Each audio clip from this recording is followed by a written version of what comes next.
I'm here now with Pierre Tariot, who is a researcher at the Banner Institute in Arizona.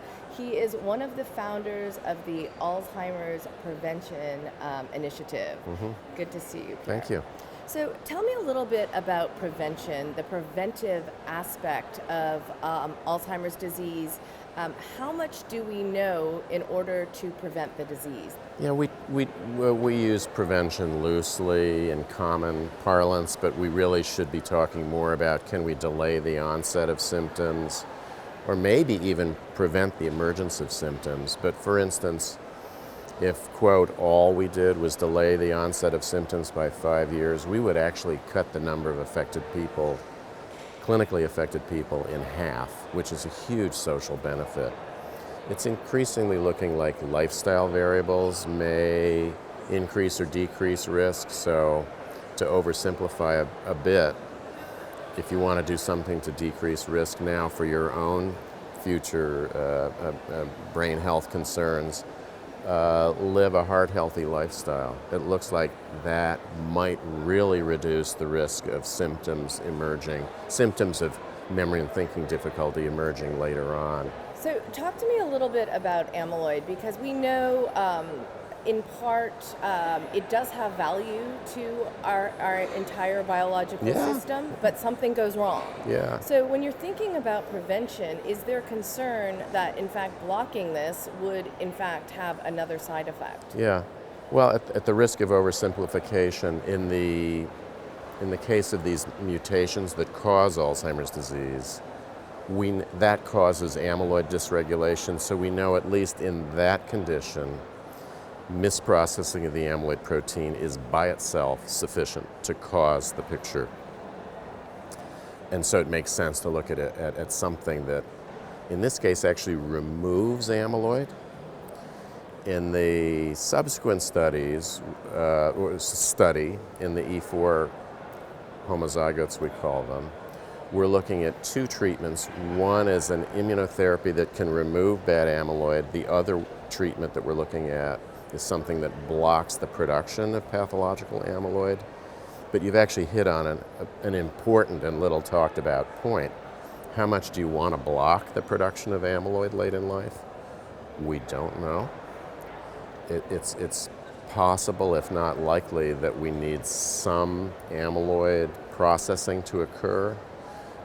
The theory is that amyloid expression may have more of a role early in the development of the nervous system, but maybe even later in life it's doing something. So a lot of thought goes into just exactly how much do you block that production.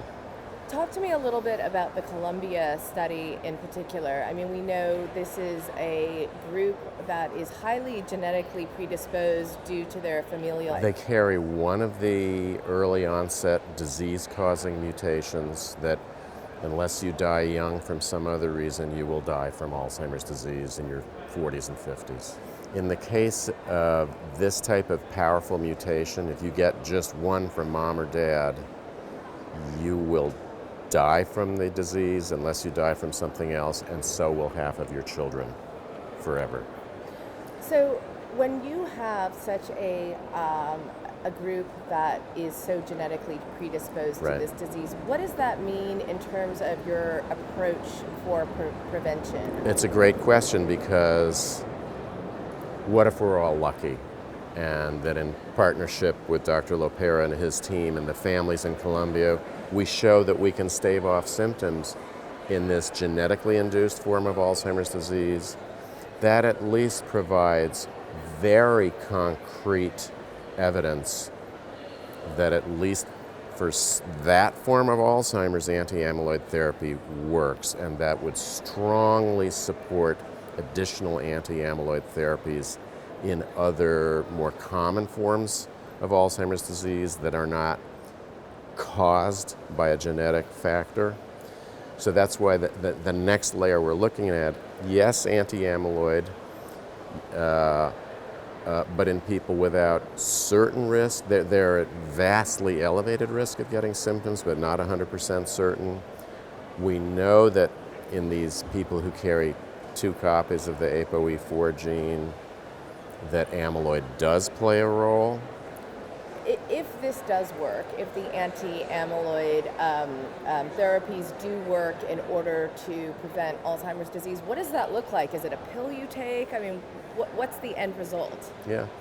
In the Colombian study, we're using a biological agent that's given as an injection. In the Generation program, we're looking at it's called an active immunotherapy that's given as an intramuscular shot every few months or a once-a-day pill. What is your belief I mean, I've heard people talk about prevention and say, well, if you just prevent your body from inflammation, if you take anti-inflammatories, then that could possibly lead to a preventative method for the disease. What is your belief on that?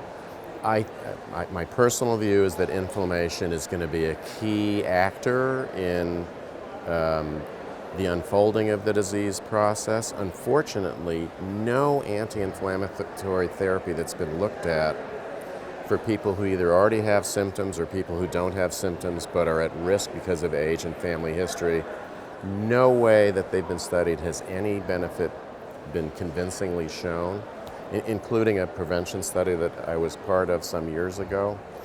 So to me, that suggests that we need a better understanding of how to attack inflammation. And building on your point, it's quite possible that eventually we will need a cocktail approach. If we're just talking about sort of medical interventions. So similar to HIV and the cocktail of drugs in order to control different aspects. I think maybe the most important point I could make is that the smart people in the labs have figured out a lot about how this disease unfolds. So we have very important targets to treat experimentally. That's real. There's reason for cautious optimism that some of these will pan out sooner than later, but it's a marathon, not a sprint. So, and in the Columbia study, you're dealing with people who tend to get early onset Alzheimer's. Yeah. They're getting it earlier. Do we know a difference in the way that the disease presents itself in terms of the early onset crowd versus? That's a great question. Yeah.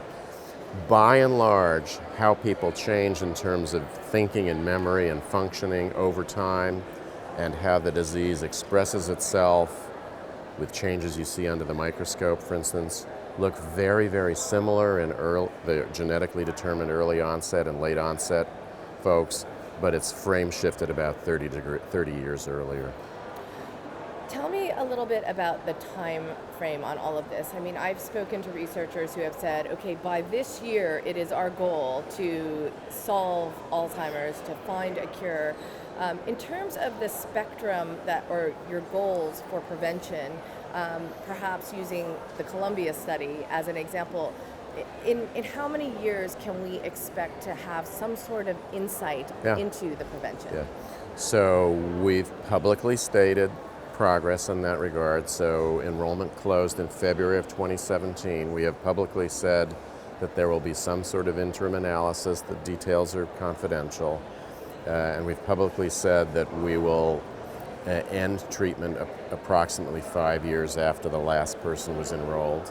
So the worst case scenario is we get answers in 2022. Great. Thank you very much. You're very welcome. Pierre Tariot from the Banner Institute. Okay. Thanks for your interest. Thank you. Okay.